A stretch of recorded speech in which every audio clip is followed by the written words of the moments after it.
नमस्कार दोस्तों, आपका स्वागत है। आज का हमारा विषय ये है दोस्तों कि आत्मा जो होती है वो क्या सब कुछ जानती है क्या। मैं इस तरीके से इस बात को हम आज देखने वाले हैं कि समझो हमारी कोई करीबी आत्मा है, सब करीबी कोई समझो इंसान थे और वो आज इस दुनिया में नहीं है और वो उस दुनिया में से इस दुनिया से जाने के बाद उनको हमारे बारे में सब कुछ पता लगा होगा क्या, या फिर कितने वो हमारे बारे में बात जानते हैं या फिर कितने नहीं जानते। जिन लोगों ने जीवात्मा जगत के नियम ये किताब अगर आप पढ़ेंगे तो उसमें विस्पर ऋतु ने एक बहुत ज़्यादा महत्वपूर्ण बात कही है। उन्होंने ये कहा है कि आपकी जो क्षमता है, आपकी जो एबिलिटीज़ है, आप जिस तरीके से चीज़ें अच्छे कर सकते हैं या फिर किस चीज़ों में आप कमज़ोर पड़ सकते हैं, ये हमें ज़्यादातर चीज़ें पता होती है। उन्होंने बाद में इसके एक कदम और जाके एक बात कही है। उन्होंने ये कहा है कि आप अपने आप को जितने नहीं जानते उतना हम आपके बारे में जानते हैं, क्योंकि फ़िलहाल हम आत्मा के स्वरूप में हैं और जब इंसान के स्वरूप में हम होते हैं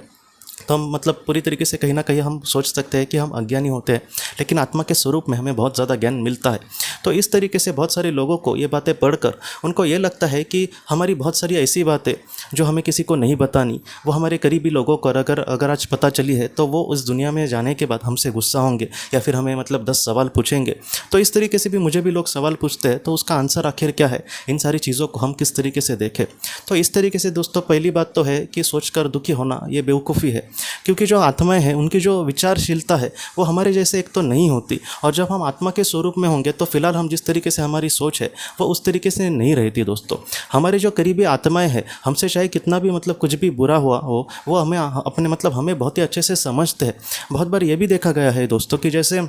एक ऐसी आत्मा है जिसकी सोलमेट वगैरह कोई दूसरी एक आत्मा है, और एक आत्मा ने बहुत ही ज़्यादा बुरे कर्म किए पृथ्वी पर, और जब वो पृथ्वी से इस दुनिया से चली गई तब उसकी जो सोलमेट थी वो उसके लिए दुखी थी। अगर आप सोचिए उसने इतने अगर बुरे कर्म किए हैं तो हमारे अपने भी कभी कभी हमें छोड़कर जा सकते हैं, क्योंकि एक इंसान अगर उसके कर्मों से हमारे मन से समझो उतर गया तो हमारे मन में उस तरीके से फिर से उसके लिए प्यार नहीं रहता। लेकिन ये देखा गया है कि वो जो प्यार है वो उसी तरीके से उनके लिए रहा, और उनकी जो सोलमेट है, उनकी जो करीबी आत्मा थी, उन्होंने उनको ऊपर आने के लिए, जिस तरीके से वो निचले अब चले गए क्योंकि उन्होंने बुरे कर्म किए, तो उनको ऊपर आने के लिए भी बहुत ज़्यादा उन्होंने उनको मदद किया था। तो इस बात से हम समझ पाएंगे कि जो आत्माएं हैं हो सकता है कि वो सारी चीज़ें जाने, लेकिन वो ऐसे वक्त में हम पर रुट जाएंगे, हम पर 10 सवाल पूछेंगे, ऐसे ज़रा भी नहीं होता। ये सारी चीज़ें हैं,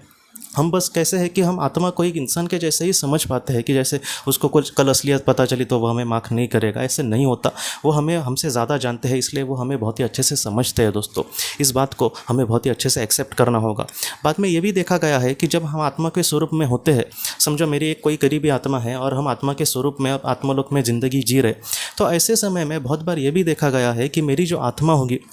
उसने बहुत सारे जन्म समझो लिए हैं, 100-200, तो ऐसे समय में उसने बहुत सारी ऐसी चीज़ें की होंगी जिससे उसको पछतावा हो या फिर उसको ये लगता हो कि ये मुझे किसी को भी नहीं बतानी। तो ऐसे समय में ये देखा गया है दोस्तों कि जो मेरी करीबी आत्मा होगी उसको भी मेरी आत्मा ये सारी चीज़ें नहीं कहेगी, या फिर जो करीबी आत्मा है वो सारी चीज़ें उस तक नहीं पहुँचेगी। आत्मलोक में किस तरीके से चीज़ें होती है, वहाँ पर जैसे मैं कुछ किसी को बताऊँ तो ही उसको कुछ चीज़ें पता चलेंगी जो मेरे अंदर है, लेकिन आत्मा के साथ ऐसे नहीं होता। आत्मा के मन में जो भी विचार आते हैं वो डायरेक्टली दूसरे आत्मा को पता चलते हैं। लेकिन ये भी बात देखने जैसी है कि जहाँ पर मेरे अंदर से अगर इच्छा ना हो कि मेरी करीबी आत्मा को मैं वो सारी चीज़ें बताऊँ, तो ऐसे समय में वो सारी चीज़ें उनको नहीं बताती। एक लड़के के साथ दोस्तों ऐसी भूमिका ऐसी बात हुई थी। वो पृथ्वी पर एक थोड़ा सा जाना माना इंसान था। जब वो इस दुनिया से चला गया तो बहुत सारी आत्माओं को उसने बहुत उस तरीके से बातें कही कि मुझे ऐसा कुछ करना है, मुझे वैसा कुछ करना है। बाद में उसने दोस्तों ऑटोमेटिक राइटिंग के ज़रिए भी कुछ लोगों को बहुत ही अच्छा सा ज्ञान दिया था, और धीरे धीरे उसकी आत्मा की जब लेवल उत्पत्ति बहुत ही अच्छे से हो गई, तब उसने ये कहा कि मैं एक जीवन में इस तरीके से मैंने जीवन जिया था। उसकी जो उत्पत्ति है, उसका जो विकास है वो बहुत ही अच्छे से होने के बाद उसने बहुत ही अच्छे से तब उसको कुछ भी नहीं लगा कि मैं इन सारी चीज़ों को बोलूँ या फिर ना बोलूँ। उसके मन से ये सारी चीज़ें निकल गई थी, उसको पता चल गया था कि अब मैं अपने विकास के स्तर पर उस जा रहा हूँ, तो इन सारी चीज़ों को पकड़ के रहना मेरे लिए अच्छी बात नहीं है। तो इस तरीके से सारी चीज़ों को छोड़कर एक मुक्त जीवन जीने लगा, और सारी बातें उसने बताई, और ये सारी चीज़ें करके उसका जो लेवल है वो और बढ़ गया दोस्तों। तो इस तरीके से बातें हैं। हमारे जो करीबी लोग हैं ज़्यादातर उनको हमारी बातें पता होती है, लेकिन अगर हमारा जो प्यार है उनके लिए समझो सच्चा है, हमने दिल से उनको प्यार किया है और वो भी हमसे दिल से, हमारी जो बॉन्डिंग है वो अच्छी है, तो ऐसे समय में हम कुछ भी करें उनके वो हमें ज़रा भी बुरा नहीं मानेंगे। तो इसको लेकर अब ज़रा भी टेंशन ना ले। और दूसरी बात ये भी मैं कहना चाहता हूँ कि हम कुछ भी करें इस तरीके से नहीं है। जैसे आपको भी पता होगा कि एक अनजाने में की गलती हमें माफ़ कर सकती है कोई हमारे अपने, लेकिन अभी हमें सब कुछ ये समझो ज्ञान मिल रहा है, तो ऐसे समय में इसके बाद भविष्य में हमारे हाथों से ऐसा कुछ भी कर्म ना हो, हो, जिससे हमारे जो करीबी लोग हैं उनको कुछ पछतावा हो। और दूसरी बात इसी वीडियो में मैं आपको आखिर में ये कहना चाहता हूँ कि समझो किसी ने पति को अपने खोया है या फिर किसी ने समझो अपने पत्नी को खोया है, तो वो लोग ये सोचते हैं बहुत बार कि मैंने अगर दूसरी समझो शादी कर ली तो ऐसे समय में मेरे जो पत्नी होगी या फिर आज पति होगा, आज जो नहीं है इस दुनिया में, वो हमारे लिए बहुत ही ज़्यादा मतलब दुखी होंगे या फिर उनको हमारे लिए वो हमें छोड़कर मतलब अलग लोक में चले जाएंगे वगैरह, ऐसे भी बहुत लोग सोचते हैं। तो ये पूरी तरीके से गलत है। बहुत सारे केसेस में दोस्तों ये उन्होंने मतलब कहा है गुजरे हुए उनके पार्टनर्स ने कि हमने ही तुम्हारे सामने ऐसे मतलब चीज़ें लाई है जहाँ पर तुम शादी करके किसी के साथ अच्छी एक मतलब दुनिया बसाओ, क्योंकि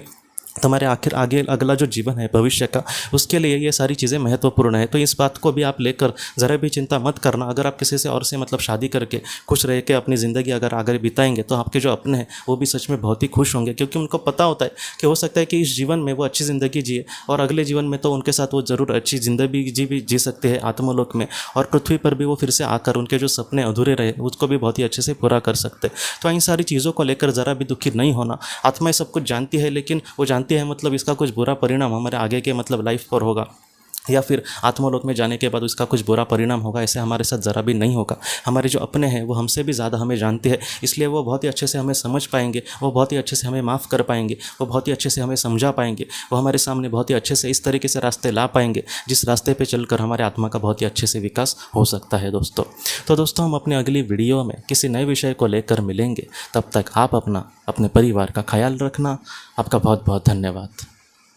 ज़िंदगी की रोशनी ये एक कंसल्टेंसी है जो ऐसे लोगों को मदद करने की कोशिश करती है जिन्होंने किसी अपने को खोया है या फिर जो लोग अपने जीवन में बहुत ही ज़्यादा दुखी है। जो लोग इस संस्था के साथ जुड़ते हैं उन्हें पास्ट लाइफ रिग्रेशन की ऑडियोज़ भेजी जाएगी, जिससे घर बैठे वह पास्ट लाइफ रिग्रेशन का अभ्यास कर सकते हैं, और उन्हें 5 मेडिटेशन ध्यान की भी ऑडियोज़ भेजी जाएगी, और इसके साथ साथ उन्हें PDF किताबें भेजी जाएंगी जो हिंदी और अंग्रेज़ी में है, जो मोबाइल पर या फिर लैपटॉप पर आप उसे पढ़ सकते हैं, और 10 ऑडियो बुक्स भी आपको भेजी जाएंगी। तो दोस्तों अगर आप इस संस्था के साथ जुड़ना चाहते हैं तो कृपया इस नंबर पे व्हाट्सएप मैसेज करें। आपका बहुत बहुत धन्यवाद।